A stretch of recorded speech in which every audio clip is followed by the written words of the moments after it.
Hello.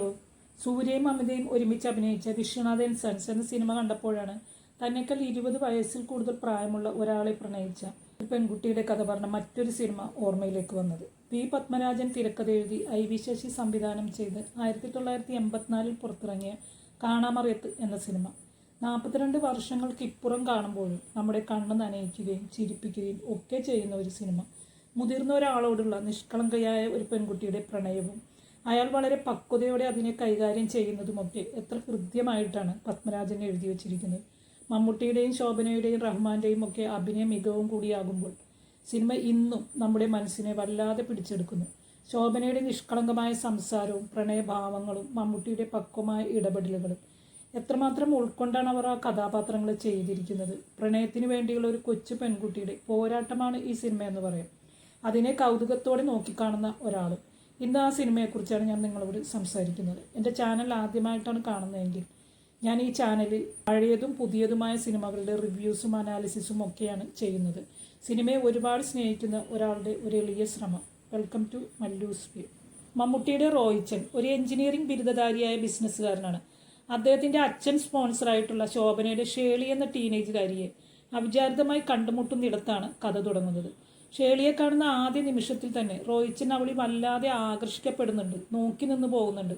പക്ഷെ അയാൾ സ്വയം മനസ്സിലാക്കുന്നില്ല. ഇത് പത്മരാജൻ തിരക്കഥകളുടെ ഒരു പ്രത്യേകത തന്നെയാണ്. മനുഷ്യരുടെ ആഴങ്ങളിലേക്കാണ് അദ്ദേഹം, അല്ലെങ്കിൽ ഉള്ളിലേക്കാണ് അദ്ദേഹം എപ്പോഴും നോക്കുന്നത്. അവളുടെ പാട്ട് കേട്ട് കഴിയുമ്പോഴും അയാൾ സ്വയം മറന്ന് കൈയടിച്ചുകൊണ്ടേയിരിക്കുന്നു.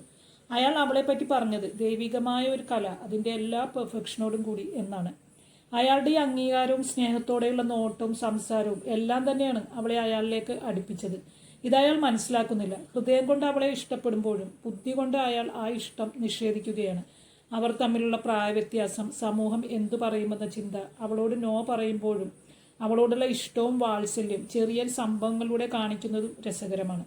അവളുടെ കാൽ മുറിയുമ്പോൾ കഴുകുന്നതും അവൾ കൊണ്ടുവന്ന അച്ചപ്പം കഴിക്കുന്നതും അവൾ പറഞ്ഞുണ്ടാക്കിയ നുണക്കഥയ്ക്ക് അവളെ പച്ചീർക്കിൽ കൊണ്ട് അടിക്കണമെന്ന് പറയുന്നതും ഒക്കെ എത്ര രസകരമായിട്ടാണ് രണ്ടുപേരും അഭിനയിച്ച് ഫലിപ്പിച്ചിരിക്കുന്നത്.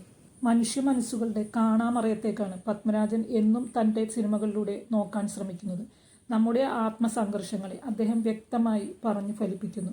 എത്ര കണ്ടാലും ഇമോഷണലായി നമ്മളെ അടുപ്പിക്കുന്ന സിനിമയാണ് കാണാമറയത്ത്. മമ്മൂക്കയുടെ അക്കാലത്തെ പ്രണയ സിനിമകളിൽ മുന്നിൽ നിൽക്കുന്ന സിനിമകളിൽ ഒന്നാണ് കാണാമറയത്ത്. അതുപോലെ മമ്മൂക്കയുടെ റോയിച്ചനും ശോഭനയുടെ ഷേളിയും അതുപോലെ തന്നെ റഹ്മാന്റെ ബേബിയും. ഈ സിനിമയിൽ എനിക്ക് ഇഷ്ടമായ മറ്റൊരു കാര്യം ഒരു പെൺകുട്ടിയെ സ്നേഹിക്കുവാൻ അവളുടെ പണമോ പാരമ്പര്യമോ ഒന്നും കണക്കാക്കുന്നില്ല എന്നതാണ്. പിന്നെ സ്ത്രീ കഥാപാത്രങ്ങൾക്ക് കൊടുക്കുന്ന പരിഗണന. പരസ്പരം സ്നേഹിക്കുകയും പരിഗണിക്കുകയും ചെയ്യുന്ന കുറേ മനുഷ്യർ.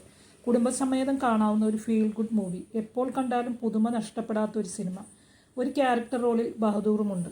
പിന്നെ ഇതിലൊരു കൊച്ചു കുഞ്ഞുണ്ട്. അവനെ റോയിച്ചൻ ഇവരിങ്ങനെ പിക്നിക്കിന് പോയപ്പോൾ വെള്ളത്തിൽ ഒരു പാറപ്പുറത്ത് ഇങ്ങനെ കൊണ്ടുപോയിട്ട് ഇരുത്തുന്ന ഒരു സീനുണ്ട്. എന്നിട്ട് ഷേളിയുമായിട്ട് പുള്ളിയും കുറച്ച് മാറി ഇന്ന് സംഭാഷണത്തിലാണ്. മനസ്സ് വല്ലാതെ ഒരു ആളിയ നിമിഷമാണത്. ആ ഒരു കൊച്ചു കുഞ്ഞിനെ അങ്ങനെ ഇരുത്തുമോ, എന്തെങ്കിലും വരുമോ എന്നൊക്കെ എനിക്ക് ഭയങ്കര പേടിയായിരുന്നു. പക്ഷേ ആ പാറപ്പുറത്ത് കൂനിക്കൂടിയുള്ള അവൻ്റെ ആ ഇരിപ്പ് അതൊരു ഉഗ്രൻ സീനാണ്. എന്തായാലും റോയിച്ചൻ അവനെ പോയി എടുത്തപ്പോഴാണ് ഒരു സമാധാനമായത്.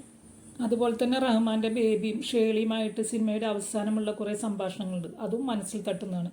എല്ലാ ആൺകുട്ടികളും ഇങ്ങനെ ആയെങ്കിൽ എന്നും ആശിച്ചു പോയി. ലാലു അലക്സ്, സുകുമാരി, സീമ, ഉണ്ണിമേരി, സബിത ആനന്ദ് തുടങ്ങിയവരാണ് മറ്റു താരങ്ങൾ.